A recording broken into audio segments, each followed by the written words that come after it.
Greg McElroy decided he was going to just rip Tony Vitello for the celebration after Game 3 of the College World Series Finals, in which Tennessee was national champions. Now, Greg McElroy has apologized. What did he say exactly verbatim? Caleb, do you have that in front of you?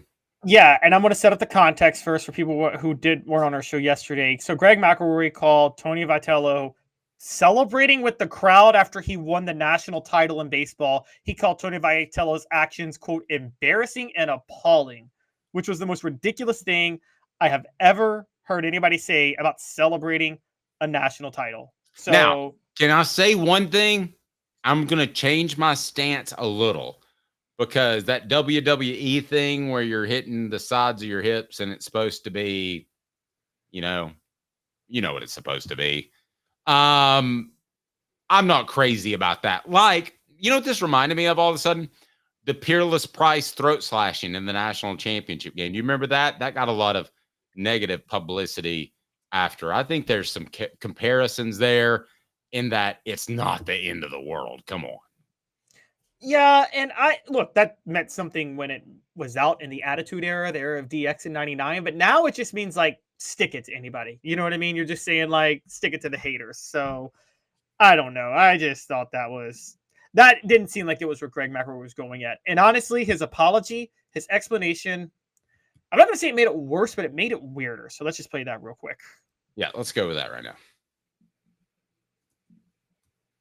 I want to start by just apologizing to Tony Vitello and the Tennessee Volunteers. What took a shot at him yesterday, and it wasn't necessary. My frustrations about where we're at society boiled over. It was unnecessary. Yesterday should have been a day of celebration of what Tennessee accomplished on the baseball field, as opposed to a streaming consciousness, basically diatribe about all the things that are bothering me right now in my personal life and all the things that are bothering me right now with where we're at in society. So in my personal life, well, I was going to now I feel like I should back off a little bit. Now what's going on? That's what I said was weird. What's going on in his personal life? Like, is Tony Vitello dating your wife? I mean, like, that's my only explanation I could think. Maybe his wife's dating Kelly Stafford. Well, that'd be pretty hot, actually. I mean, it is. I didn't hear the personal life part when I heard the clip of it. Well, I hope everything's okay. It's weird to me that he was asked to go back and. You think he was asked to go back and apologize? I think somebody sat down with him afterward and was like, "What were you doing by calling it embarrassing and appalling?" It's not like he didn't. It's like what you're saying makes no sense. I think someone went at Greg McElroy for that and was thinking like, "Who do you think did that?" Oh, I know where you're going with this, Dave. You think Peyton Manning called Greg McElroy into his Omaha office and said, "No, he just texted him." Okay. Can you give a good Peyton impression on what he would have said to Greg face to face? I don't do a Peyton impression, but I can just tell you that's what happened. You think Peyton texted Greg McElroy? Think about it for a second. I'm going to share a screen now. You got to share a screen, so I'm going to share a screen. Look at this. Sharing the screen now. I'm not fast at it. What does that say right there? Always college football with. Mm-hmm. Go ahead. Always college football with Greg McElroy, former Alabama quarterback and national champion. Greg McElroy takes a deep dive into the world of college football with the biggest names on and off the field. With off seasons being a thing of the past, McElroy goes year-round with analysis, opinions, and insight on top teams and under-the-radar stories from coast to coast. It is a part of Omaha Productions. What website is that? Omaha Productions. Peyton Manning owns it. I'll bet 5 mortgages that Peyton Manning at least shot a text or called. There's no question in my mind. Peyton Manning holds a grudge like no other major athlete that I've ever been around. And I'm not saying that's a bad thing. I think there are times when it's better not to forget. You can forgive, but you don't have to forget.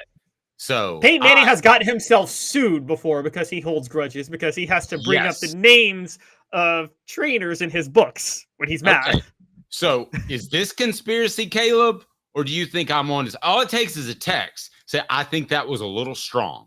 And that's the warning from your boss that if you do that again, you're not going to have Omaha Productions anymore. And I'll just give you a little bit of insight that at one point, Greg McElroy wasn't asked to be one of the lead hosts at WJOX.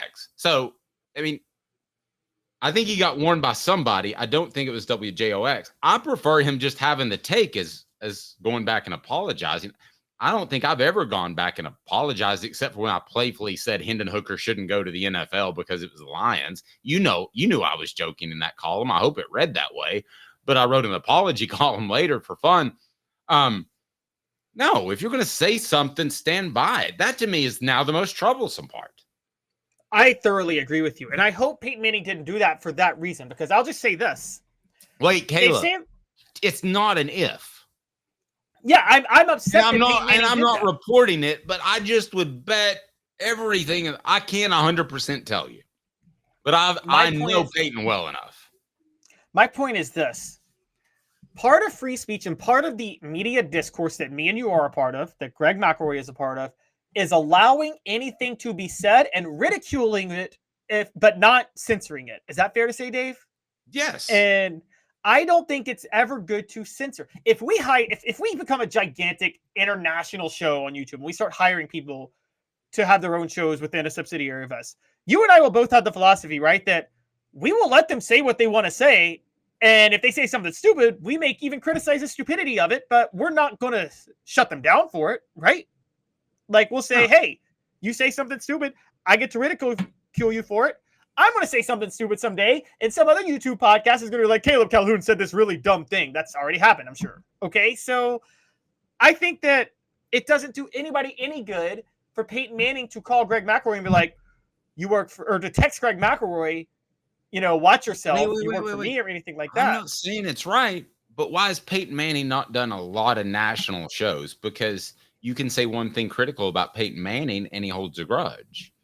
So that's why he wanted his own production company. He wanted control, and maybe he's not equipped. Well, I will say this, Caleb. I mean, let's talk shop here. This is fun. Yeah, his bio is on Omaha Productions. Let's talk some fun here. If Caleb said Josh Heupel's an idiot, and short of him acting like an idiot, would I call and say I think that was a little strong, Caleb? Now, how you responded, that would be up to you. If you said, no, I'm standing by, Josh Heupel's an idiot. Okay, well, that's up to you. But I think that given what we do and what he does for Peyton Manning, that it's not out of the ordinary for a text or phone call to be made and just say, hey, now. Well, then Greg McElroy could have maybe stood by and said, I didn't agree with Tony Vitello's actions. Maybe I shouldn't have called it a poly. I would come back to you and say, okay, maybe I don't think Josh Heupel's an idiot, but I don't think he's a good in-game coach. And there are people that the reason I would push back on you with that, if you told me, I would be fine with that. I would be fine with you. I would prefer you take that stance instead of folding. No, I agree. The only reason I might push back on you saying it was a little strong for me to say Josh Heupel is an idiot is because there are coaches we've called idiots. There's quite a few, actually. But right now we don't think he's an idiot, and it wouldn't behoove Yeah, we don't think Heupel's an idiot.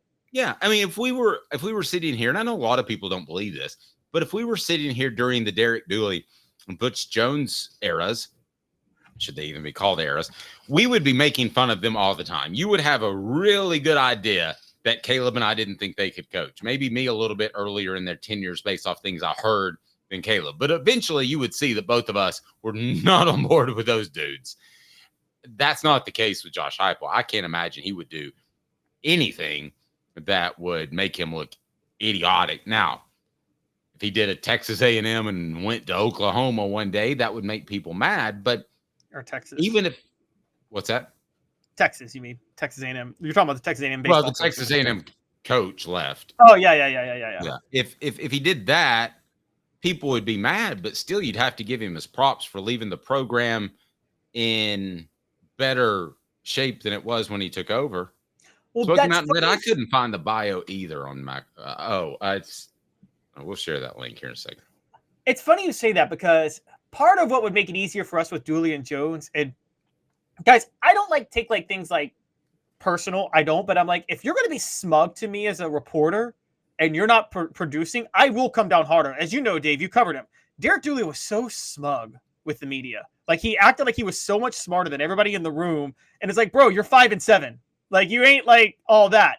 And it's like, I didn't get the Texas A&M coach, the one who just went to Texas, he lashed out at that reporter who asked him that question 2 days ago.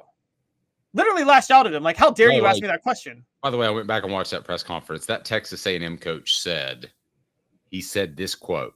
He said, I gave Texas A&M everything I had. Are you telling me he didn't know that he was gone in the 4th inning of that game? He knew. He used past tense like an idiot. He knew, and he attacked the reporter for asking him that question. This is what I'm just going to say. This as media members, guys. This is what really, really grates us. Like angers us. Is when people in the media, is when people in professional settings gaslight us to make it seem like we're wrong for asking a question that turned out to be perfectly legitimate. And that's probably half our comments on YouTube, though.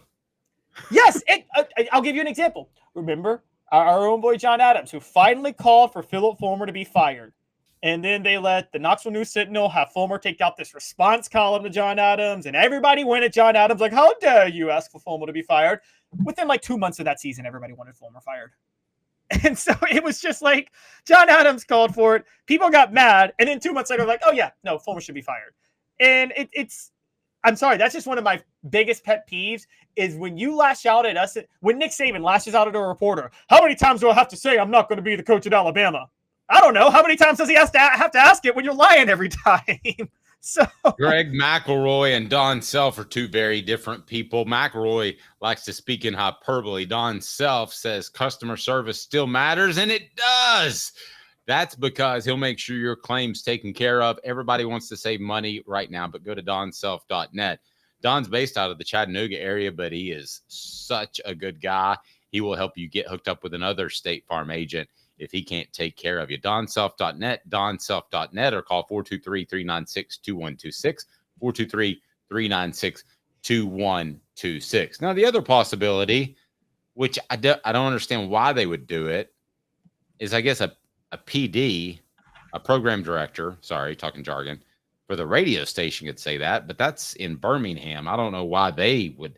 There's just no reason. If that was in Knoxville, it could be any number of people. If you said that about Vitello, there's no reason WJOX would say it. There's every reason why Peyton Manning would say it. Maybe sometimes, and Dave, this has happened to you, and I'm sure this has definitely happened to me at work. Sometimes my boss has come down on me because she's worried about what her boss will say to her if she doesn't address what she didn't like about something I did. So maybe but Peyton's the boss's boss's boss. That's what I'm saying. Maybe the program director was like, well, this person's going to come down on me because this person came down on them because Peyton came down on him. So I better nip this in the bud now. That could be what happened. How often, Dave, have you never had a boss come down on you because they were worried about higher ups coming down on them if they don't come down on you? That's absolutely happened to me. Yeah, no, I think catching a manager in a bad mood is always a bad thing. But people get touchy when you're close to an insecurity. People got upset with us yesterday because I thought Donde Plowman's comments were so goofy and kind of seemed unsupportive of Danny White at times. But people weren't real happy about that. But just the apology getting back to McElroy, I hope everything's fine with his personal life. I know he doesn't apparently like society, but we all have to be a part of it together. So here's hoping that things work out for Greg. I'm so sick of the whole, where are we at in society today? You know how many people have been saying that for 150 years? Always, this society's a problem. It's like 150. How about 4,000 or 2,000? Or yeah, I mean, yeah, 2,000. Every single generation is like, this generation's in moral decay, and it's like, okay, can you guys just stop? Like, I still remember my favorite quote from the Bible is, I think that Sodom and Gomorrah have a problem. Society has a problem. Newsflash, society's always had problems. It always will. And when people were like, back in my day, well, there were problems back in your day too.